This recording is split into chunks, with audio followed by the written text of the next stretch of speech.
and Tessa Jowell, though she will not agree with this, I hazard a guess, will know what I mean. The House of Commons, when it's unanimous, is often, indeed usually, unanimously wrong. And so when all the party leaders lined up to give Len McCluskey a kicking, I wondered what Tessa Jowell thought about it. She's been good enough to come along tonight and tell us. Tessa, welcome to the show. Thank you very much indeed for inviting me on. Now, let's start, if we may, with the Unite. As I seem to recall, your trade union as well as mine. Indeed. The General Secretary, our General Secretary, therefore, says that the British working people are getting such a raw deal from their government, it's as well the world should know about it during the Olympics. What do you say? I say yes.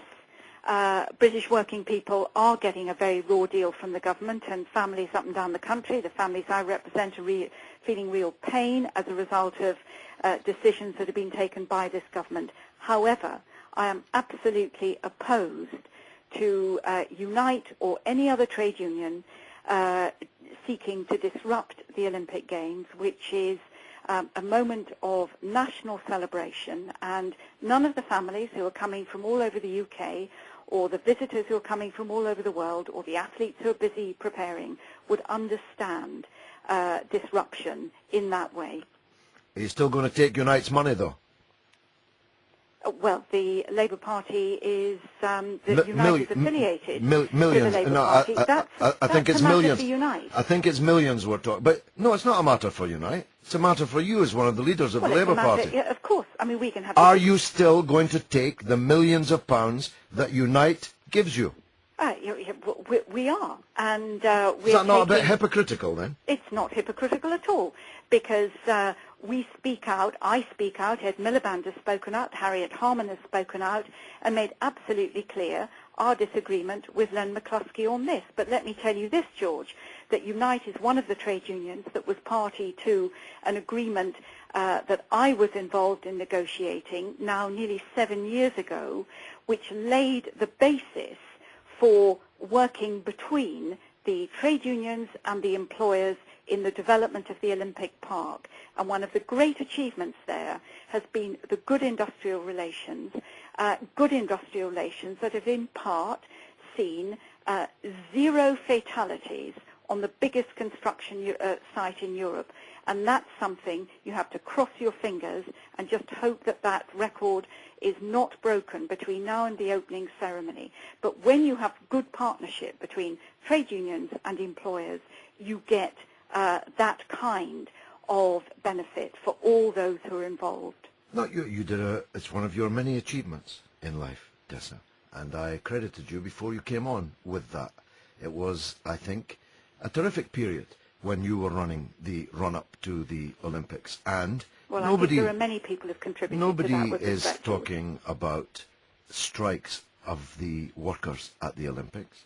But why shouldn't a bus driver who is facing a public sector wage freeze up in Harlesden, or dare I say it, down in Dulwich, why should he have to suspend his rights for 3 weeks just because the Olympic Games are on? Well, I mean, first of all, there is a negotiation going on between a number of workers and the conditions and rewards they will receive for working during the Olympic period. That is a negotiation, a proper negotiation between the trade unions and the employers. It should be done in private. I hope they will all get round the table and reach a negotiated conclusion to that. But I do not believe that the Olympic Games, one of the greatest national moments for our country, something that people right across the country are looking forward to, are spending their money on being able to be part of, that national moment should be disrupted by anybody for any reason at all. But millions of workers don't have any money to spend. That's what they're complaining about. Yeah, but you know, a lot of You've got money, I've got money. Yeah, no, but the workers that Len McCluskey represents, they don't have money. Hold on, a lot of people have saved up to buy their tickets for the Olympics, to come to London for the Olympics, And I don't think that across our country there would be very much support for the kind of disruptive industrial action that means that as the rest of the world looks at our Olympic Games, they think that Britain is a country not of, pride, unity, but a country of discord. But it is a country of discord, I will Tessa. any day It is a country of take discord. issue with the actions of this government. I'm sorry if I'm talking over you, but any day. But I do not believe that the Olympics should be a stage on which industrial dispute is played out. And indeed, the Olympics, I think, have been an exemplar of good industrial relations. I accepted that point. Three times the number of apprentices working in the Olympic Park. No, you did a great job on that. I'm accepting that. But we're living in a country with millions of people unemployed, many millions more fearing that they will soon be unemployed, people being told that they have to work longer, pay more, and get less in their pensions, and public sector cuts savage in their extremity. That is a country of discord, Tessa. Well, I agree with you, and I agree that legitimate protest is absolutely proper and inevitable against the actions of this government. However, I think that protest should not extend to the disruption of the Olympic Games. Okay, let me ask you one other question, totally different subject. Saudi Arabia are sending an all-male team to the Olympics.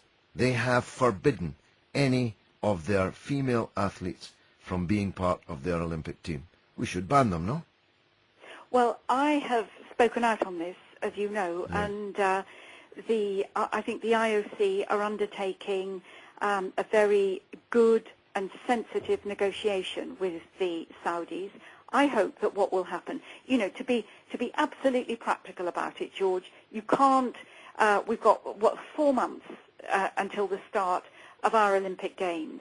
You can't go from pretty much nowhere to being an Olympic contender for any sport at all in 4 months. What I have said, and I hope will have some resonance with the IOC, what I have said is that I hope that the Saudi team will come to London, the all-male team, regrettably, will come to London and will make absolutely clear their commitment and their intention to compete in Rio in 2016 with a team of Saudi men and women. Now, I know you'll see the resonance of this with your history. If a team showed up here with an all-white Olympic team and refused to pick any black people in their Olympic team, they wouldn't be allowed to participate. No, well, listen, I entirely understand that point. But I think what I'm saying to you is that I want to see a result here. I want us to be able to look at the Saudi national team in the next 5 to 10 years and say, London 2012, you wouldn't have said that to South Africa. Had an effect. You wouldn't have said that to apartheid South Africa. You wouldn't have given the apartheid authorities 10 years to bring a black man into their team. Why are you giving the Saudis 10 years to bring a woman into their team? Yeah, well, I think that it is quite wrong that the Saudis have placed the obstacles in the path of women's competition that they have. I have some confidence in the negotiations that the IOC have undertaken, and I hope that when the Saudi team arrive in the UK and in the run-up to the Games, we will constantly reiterate the unacceptability of teams that do not include men and women with an equal chance of competing. Well, you've been a great sport. Thanks, Tessa. It's a Tessa Jowell, former Culture Secretary and now the Shadow Olympics Minister, and a far better Olympics Minister when she was in office than the people that are there now. However, you can see the shortcomings, can't you? That's Tessa Jowell, the member of Unite, and Tessa Jowell, the feminist, and Tessa Jowell, the anti-racist, really defending the indefensible. You probably won't believe this one, but unfortunately it's true. I agree with the Saudis not picking any women for their Olympic team. Women have no place in sport. Makes my blood boil when I see women at Ibrox. Well done, Saudi Arabia. Good riddance, Galloway. You won't be missed. We are a people. No surrender. Ross, Winsborough, Wishaw, loyal. In his string vest, with his backside hanging out of his trousers, with his, loyal, Wishaw, Ross. What a sad man you are, sitting there, a single man, up there in Wishaw, with your blow-up doll, with moving parts. Do you get my drift?